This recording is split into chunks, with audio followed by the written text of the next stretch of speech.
Bonjour, nous sommes arrivés à la dernière étape de notre flux de travail et là on va essayer d'avoir dans notre post-production un effet Polaroid.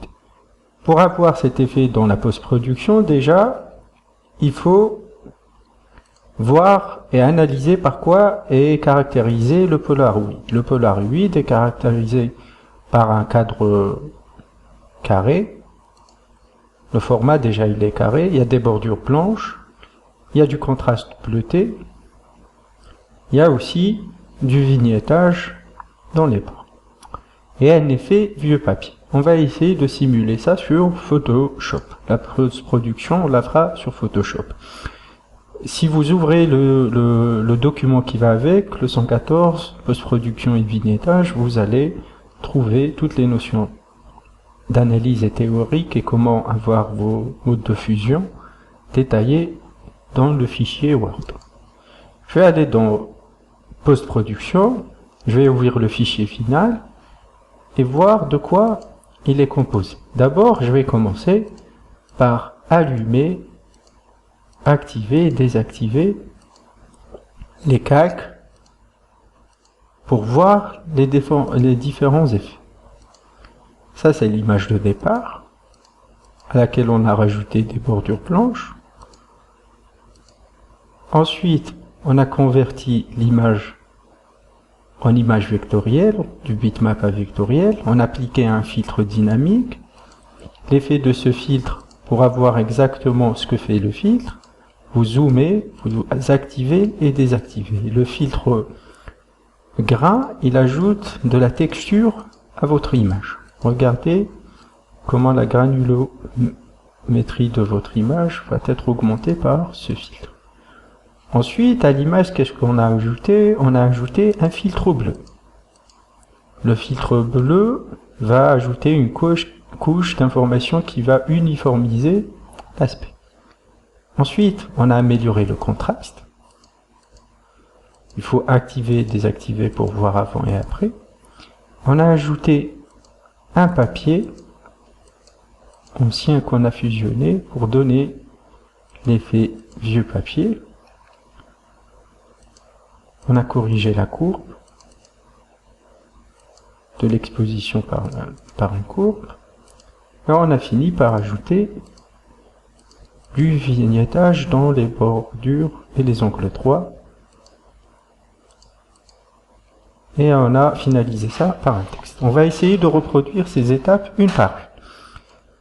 Le dernier rendu que j'ai obtenu,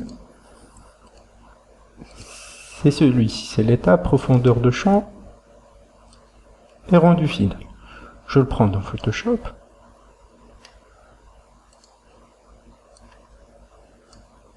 Voilà. Je double-clique sur le calque pour le déverrouiller. Et je vais ajouter des bordures à mon image. Je vais dans Image, Canvas Size, Relative. Et je vais ajouter 5 cm en hauteur et 5 cm en largeur. Voilà. Là, qu'est-ce que vous remarquez? Les bordures que j'ai ajoutées, elles se sont ajoutées dans le même cadre. Je vais annuler, CTRL Z, je vais créer un autre cadre, je le baisse en arrière-plan, et je refais l'opération pour séparer les bordures de mon image initiale. Canvas Size, 5, 5. Voilà. Là, mes deux images sont séparées. Je choisis de remplir l'arrière-plan par une couleur blanche. Je vais dans le pot de G,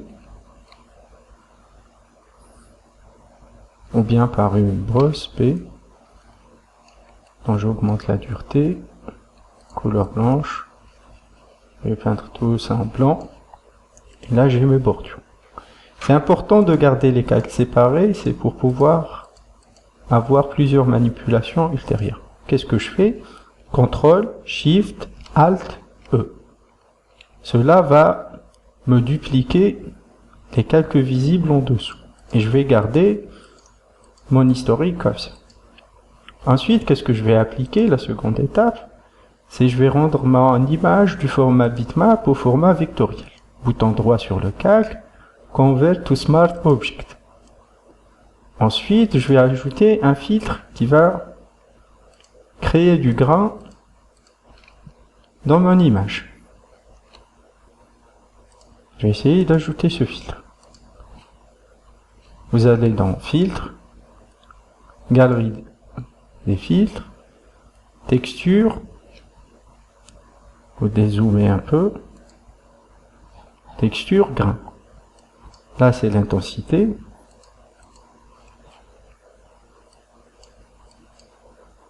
Et là, c'est le contraste. Je peux l'augmenter ou bien le diminuer. Je choisis OK. Je zoome dans mon image. Là, c'est un peu trop. Je peux revenir à la galerie et baisser l'intensité, ainsi que le contraste. Voilà. Là, l'effet.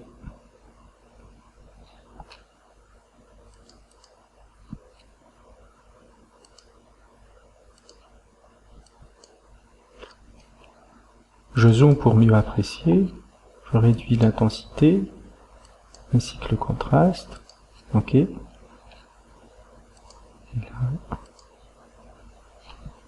voilà mon effet. Mon effet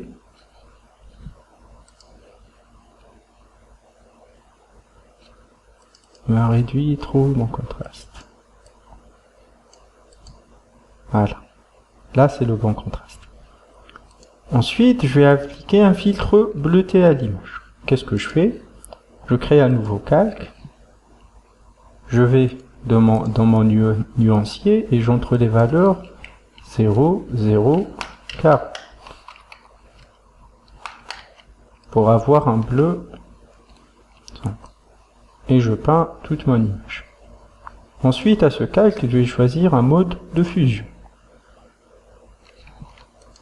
Le mode de fusion correct, c'est le mode exclusion.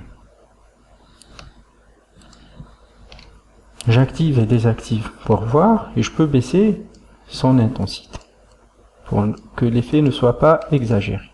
Voilà, là c'est bon. L'étape suivante, c'est l'amélioration de mon contraste global. Calque de réglage, Brightness and Contrast, et là, je peux augmenter mon contraste. Je peux l'augmenter jusqu'à 53. Pour voir l'avant et après, je clique sur l'œil pour activer et désactiver l'effet. Par la suite, je vais ajouter l'effet papier ancien. Pour retrouver cette texture, vous allez dans le dossier Post-production, Old Paper, et vous le glissez sur votre image. Vous le redimensionnez selon votre image. Vous confirmez la déformation. Ensuite, vous choisissez un mode de fusion. Le mode de fusion approprié, c'est Overlay, et son opacité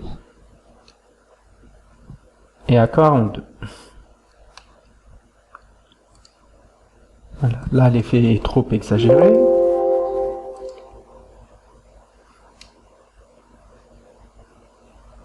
Voilà, regardez l'effet vieux papier, qu'est-ce que ça donne? Là, l'effet est trop exagéré, je vais le réduire un peu. Là, je suis satisfait du truc.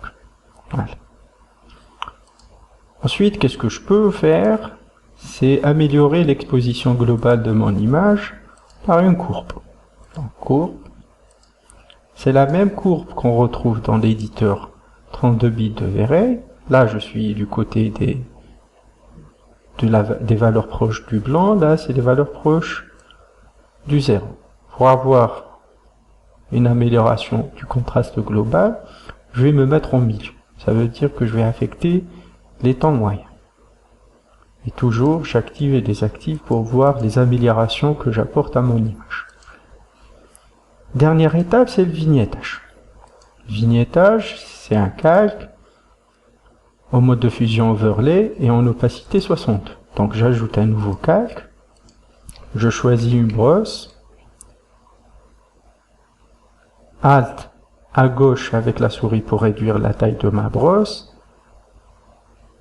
Alt et je fais glisser ma souris en haut pour avoir des contours estampés. Je choisis une couleur noire. Et qu'est-ce que je fais? Je vais peigner dans les contours.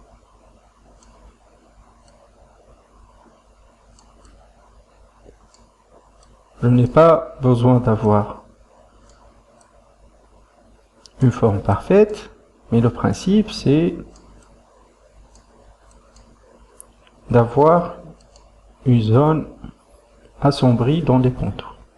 Je le mets dans le bon mode de fusion, overlay. Voilà, j'active et je désactive l'effet. Là l'effet est trop important. Je réduis son opacité. Et là, je suis dans l'effet que je recherche. Je peux toujours repeindre pour corriger des zones, ou bien me remettre en blanc pour diminuer. Plutôt là, en blanc, ça accentue l'exposition. Qu'est-ce que je fais? CTRL Z, CTRL. Je me mets en overlay 35 et je choisis plutôt la gomme.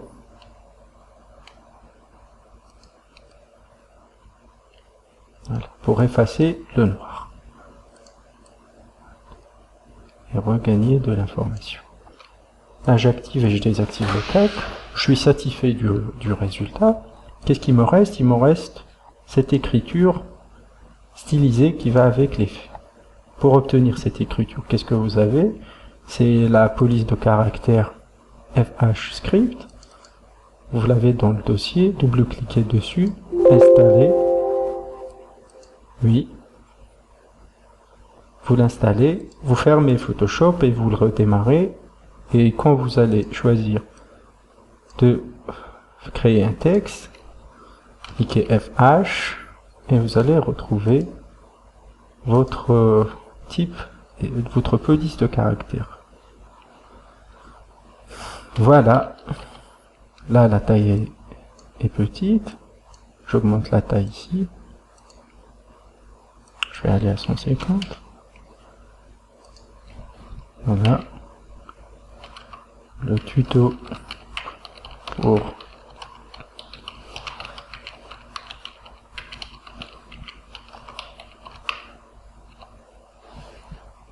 voilà, merci.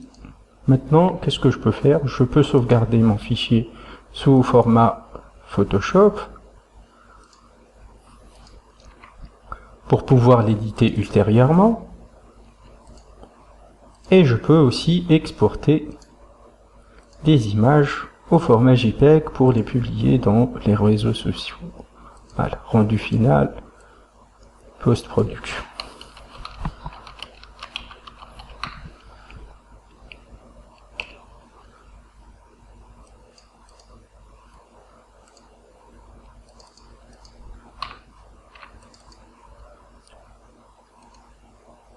Donc voilà les 3 dernières étapes qu'on a vues. Là-bas, la création de matériaux, le recadrage et la question de profondeur de champ. Et au final, l'effet Polaroid. Je vous remercie.